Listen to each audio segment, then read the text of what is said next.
Legal group.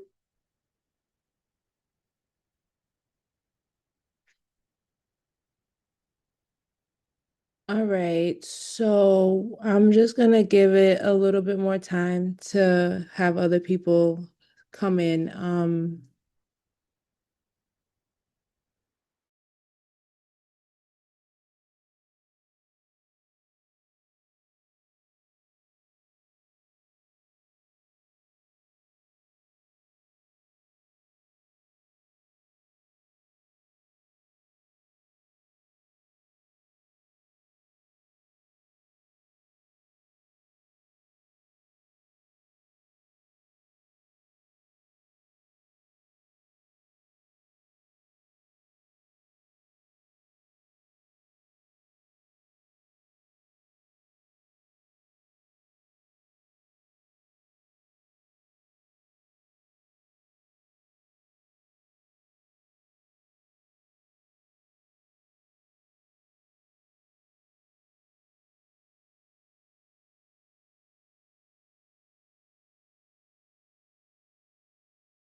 Can everyone see my screen or no?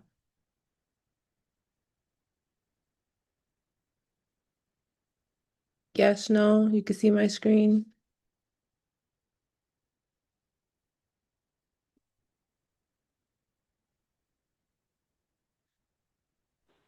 Yes, I can see it. Cool. Um,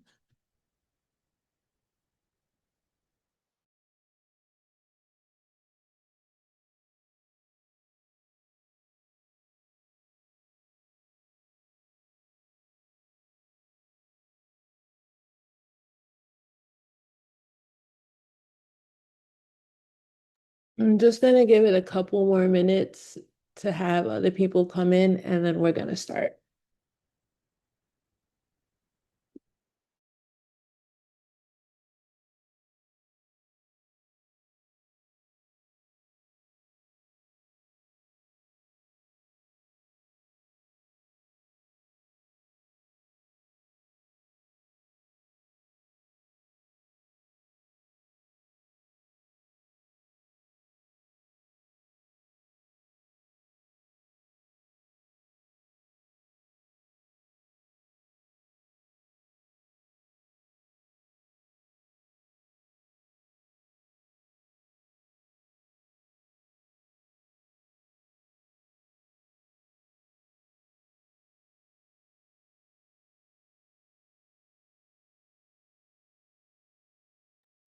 Okay, we're just gonna start.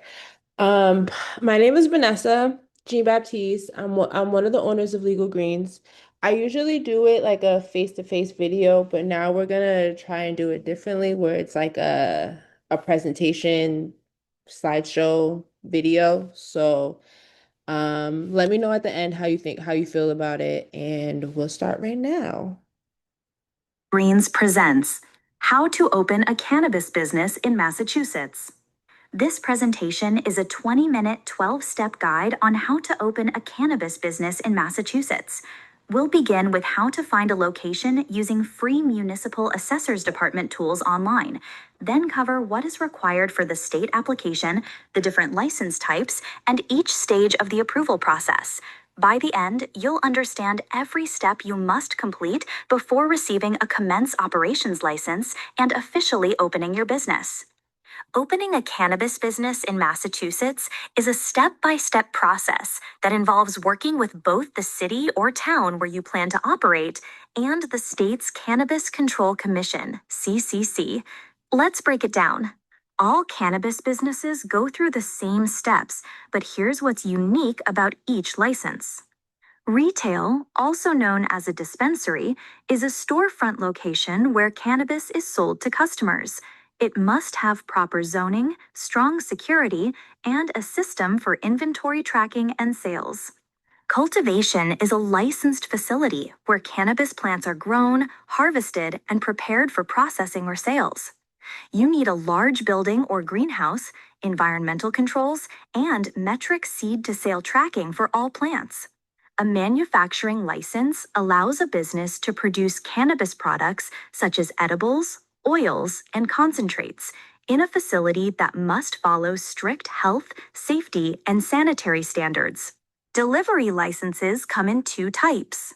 Courier license allows a business to deliver cannabis products on behalf of licensed dispensaries. Couriers do not own or sell inventory. They only transport orders from the dispensary to the consumer. Delivery operator license allows a business to buy cannabis wholesale, store it in a warehouse, and deliver directly to customers. Both licenses require secure vehicles, GPS tracking, and strict delivery protocols. Part 1. Local process. Before you can apply to the state, you need local approval. Each city or town has its own rules. But usually the process looks like this. Location, location, location. You need a property that's properly zoned for cannabis. Most cities or towns only allow cannabis businesses in certain commercial or industrial areas. Let's break down what is zoning. Every city or town divides land into zones, like residential, commercial, and industrial. These zones decide what types of activities are allowed in certain areas. For cannabis, most cities or towns only allow businesses in specific commercial or industrial zones. Why does zoning matter in the cannabis industry? You cannot get local or state approval unless your property is in a zone where cannabis businesses are allowed. If you pick the wrong zone, your application will be denied, even if the building is perfect. Common zoning types for cannabis. Commercial zones are business districts where retail activity is permitted. In cannabis, this usually means dispensaries can be located here. However, cities and towns often add restrictions to keep them away from schools and residential neighborhoods. Industrial zones are warehouse and manufacturing areas best suited for cannabis cultivation, product manufacturing, and delivery operator warehouses. These zones are typically located away from residential neighborhoods and heavy pedestrian traffic. A variance is special permission from the city or town to use a property in a way that normally isn't allowed under zoning rules. It is important for cannabis businesses because zoning laws are very strict, and a variance can make certain locations usable. Here are the most important ways to improve your chances of getting a variance. 1. Show hardship. Prove that strict zoning rules create a unique difficulty for your property that makes normal use unreasonable. 2. Demonstrate no harm. Explain that granting the variance will not negatively impact neighbors, public safety, or the character of the area. 3. Highlight community benefits. Emphasize jobs, tax revenue, and community programs your business will bring. 4. Have strong support.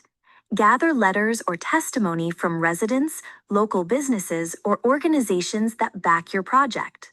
When Brockton first created its cannabis zoning rules, dispensaries were not supposed to operate on the first floor in the downtown district.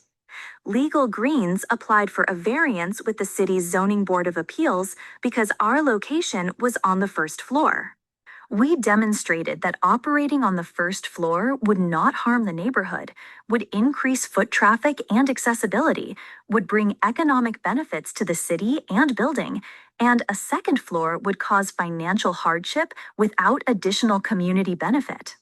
When the variance was approved, it allowed Legal Greens to open as the first recreational cannabis dispensary in Brockton, supported by our status as an economic empowerment applicant granted by the Cannabis Control Commission, CCC. Extra rules cities or towns can add. Buffer zones. Cannabis businesses usually must be 500 feet away from K-12 schools, parks, churches, daycares, or places where kids gather can sometimes be restricted 200 feet away or more. Caps on licenses. Some cities or towns only allow a limited number of cannabis businesses, even in the right zone. Example, you want to open a retail dispensary. You look for a location in a business/commercial zone. You check it's not too close to a school. Then you get the city's approval before applying to the CCC. You want to open a cultivation facility in Brockton. You'll likely need a large industrial/warehouse zone property. You make sure the building meets fire, safety, and environmental rules. Geomapping is the use of maps combined with geographic data to study locations, patterns, and relationships. It overlays data like population, income, traffic, and zoning onto a map, helping businesses make smarter location-based decisions. In short, it's turning raw data into a visual map you can act on. Why it matters in cannabis? Geomapping is especially important in cannabis because location is everything. Cities or towns and the state have strict rules about where cannabis businesses can operate. Geomapping is a tool that helps cannabis businesses make smart location decisions. It allows you to find eligible zones by identifying areas zoned for retail, cultivation, or manufacturing. Check buffer zones to measure required distances, often 500 feet from schools or sensitive areas. Study competition. See where other dispensaries or cannabis facilities are located. Analyze customers. Spot neighborhoods with high demand or target demographics. Plan community outreach to understand which neighborhoods your business will impact. Geographic Information Systems, GIS, is advanced mapping software that cities and towns use for planning and zoning. Many Massachusetts communities, including Boston and Brockton, offer free GIS websites where the public can view zoning maps, property details, and parcel information online. Step 2. A community outreach meeting is a required step that lets local residents learn about your proposed cannabis business, ask questions, and share feedback. It ensures transparency, helps build trust with the neighborhood, and shows your commitment to making a positive community impact. The Cannabis Control Commission, CCC, requires applicants to hold a community outreach meeting as part of the licensing process. Public notice of the community outreach meeting must be published at least 14 days in advance in a local newspaper, on the city or town's website, if available, and at the city/town clerk's office. The notice must include date, time, and location, or Zoom link, applicant name and contact information, and business address. Type of license: retail, cultivation, manufacturing, delivery operator, or courier. Step 3. A host community agreement, HCA, is a required contract between the cannabis business and the city or town where it will operate. It outlines the terms of operation. Step 4. A local permit is an official approval from a city or town that allows a cannabis business to operate at a specific property. Even if the location is in the right zoning district, most cities and towns require a special permit from the planning board or zoning board before granting final local approval. Step 5. Once you have your host community agreement, HCA, and zoning approval, you can begin the state licensing process. All cannabis applications must be submitted online through the Mass CIP portal. The Cannabis Control Commission, CCC, reviews every application in stages. You must successfully pass through each stage before receiving your Commence Operations license, which is the final approval to open your business. The application requires PDF documentation of several key items. These include background check agreement forms, financial disclosures, and proof of property control, such as a lease or deed. Applicants must also provide evidence of a formed legal entity, whether an LLC, corporation, or other structure, along with business documents, such as articles of organization, an operating agreement, and bylaws. In addition, a federal EIN, which stands for Employer Identification Number, must be submitted. Host Community Agreement, HCA, the contract signed by the city's mayor or the town selectman and your company. The application requires proof that a community outreach meeting was completed. This includes a newspaper notice showing the meeting was posted at least 14 days in advance, a document detailing the meeting minutes or summary, and an uploaded attendance list or sign-in sheet. The application must include basic business information such as the name, address, and contact details. It must also provide a list of all individuals or entities with 10% or more ownership or control, as well as disclosure of all financial backers and investors. Applicants are required to submit capital resource documentation, including bank statements, loan agreements, or investor letters. Query request forms submitted for all owners or executives. Disclosure forms completed. In addition, background disclosures covering any criminal, civil, financial, or regulatory history must be provided. The management and operations profile includes several key components. The security plan outlines how the facility will be protected. The inventory plan details how all cannabis will be tracked from seed to sale in metric. The employee training program covers policies, onboarding, and compliance requirements. Finally, there must be policies to prevent diversion to minors, including strict age verification, advertising restrictions, and packaging rules. A diversity plan outlines hiring goals for women, minorities, veterans, LGBTQ+ individuals, and people with disabilities. A positive impact plan demonstrates the business's commitment to supporting communities disproportionately impacted by the war on drugs. An energy and environmental compliance plan ensures the business operates with efficiency, sustainability, and environmental responsibility. All application fees must be paid at the time of submission. The fee is $1,500 for retail, manufacturer, and delivery operator licenses and courier license. Cultivation licenses start at $200 for the smaller tier, with cost increasing depending on the canopy tier size. Applications for economic empowerment and social equities are free. Step 6. After you submit your CCC application, commission staff will review it.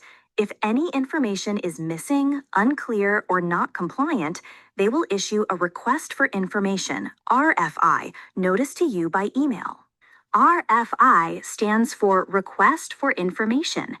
In the cannabis licensing process with the CCC, an RFI is issued when the Commission reviews your application and needs more information, corrections, or clarifications before moving you forward. Responding to an RFI is critical because your application cannot move forward until you do. Ignoring or delaying your response can cause your application to stall or be denied, while a clear and complete response helps speed up approval. To respond to an RFI, you should first read the notice carefully and note exactly what the CCC is requesting. Next, gather the required documents or make corrections to the sections that were flagged. Then, upload your response in the Mass CIP portal. Finally, double-check all details for accuracy, since even a small mistake can result in another RFI. In short, an RFI is the CCC's way of saying, we need more information from you before we can approve this part of your application. Think of it like homework corrections. Fix it, resubmit, and then your application moves forward. Step 7. After your application is deemed complete, an email with instructions to complete fingerprinting as part of the background check process. Once all background checks are cleared, the CCC commissioners will hold a vote on your application. Step 8. Provisional license. After background checks are cleared, the CCC commissioners will review your application and take a vote to decide whether to grant you a provisional license. Congratulations! You received your provisional license. Receiving a provisional license means you are approved in concept. You can move forward with your facility build-out, meet all regulatory requirements, and pass inspections before receiving a final license. Step 9. The final license is granted after CC investigators inspect your facility to confirm it matches your application, security plan, and compliance requirements. They review several key requirements to make sure the company is fully compliant: security and operational readiness, security systems, alarms, cameras, access controls must be installed and working. Your inventory tracking system, metric, must be set up and active. Policies and procedures, security, training, compliance, diversion prevention must be in place. Insurance, proof of liability insurance that meets CCC requirements, must cover general liability and product liability for retail and manufacturing. All employees must complete required training, including responsible vendor training, RVT, security and compliance training, and internal SOP training, with records kept ready for inspection. Once all training and compliance requirements are met, the CCC commissioners will hold a vote to approve the final license. The Commission's vote. A public meeting will take place to grant your final license. After the vote, you'll receive official notice in the Mass CIP portal and email. In short, to receive a final license, you must have a fully built and secured facility, letter of occupancy, active insurance coverage, completed employee training, approval from a CCC inspection, and a successful commission vote. Step 10. After receiving the final license, the next step is to request a commence operations inspection from the CCC. The facility must be fully ready to operate, as if opening the next day. Security systems, such as cameras, alarms, safes, and access controls, must be active. The metric tracking system must be live, with all cannabis inventory accurately tracked. For cultivation or manufacturing, products must be on site and properly labeled and tested. Retail and delivery businesses must have an active point of sale system. Employee badges must be issued with access restricted according to SOPs, and storage areas and vaults must be set up with proper controls. Step 11. When CC inspectors come on site, they will conduct another walkthrough of the facility. They will test systems such as security, alarms, metric, and POS, verify compliance with SOPs, review training and compliance logs, and ensure the facility matches what was approved in your license application. Step 12. The final step is receiving written approval to open. If you pass the Commence Operations inspection, the CCC will issue a Commence Operations Notice, which serves as your official permission to open and begin operating legally. Once you receive Commence Operations approval, you are officially in business. In closing, the process to open a cannabis business begins with your city or town, where you must secure a host community agreement and local approval.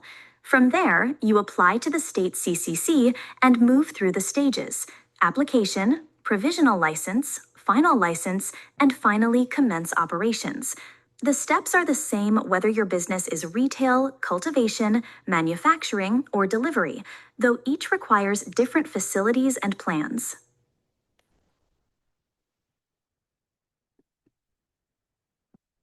Alrighty. Does anybody have any questions, any comments? You could always write it in the chat. Did anybody like it, dislike it? Informational? I have somewhat of a question. So with all the regulations and the CCC, do all these rules also kind of go along with consumption, Like like the lounges or consumption, the lounge? yeah. They haven't started it or like made it final, but I believe that they just put out a regulation for it, and I'm not sure what it's going to look like, if it's gonna be you can buy it or if it's bring your own. I'm not quite sure. I know they're still going through the regulations part of it. Oh, okay, to figure out which one will be beneficial to the area Yeah. or which one they will allow. Yeah, and how they will allow it and like who will benefit from it, and if it's just like if you could do like a day pass with it or if you just have to do like a standalone thing. They're still figuring it out. Okay, all right, thank you. A lot of great information, though. Thank you. You're welcome. Thank you. All right, well, I hope everybody stays dry. Have a good one. Bye.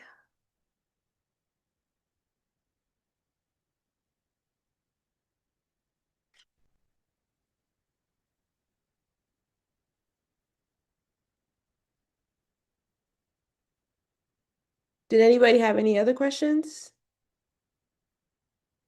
No? Okay.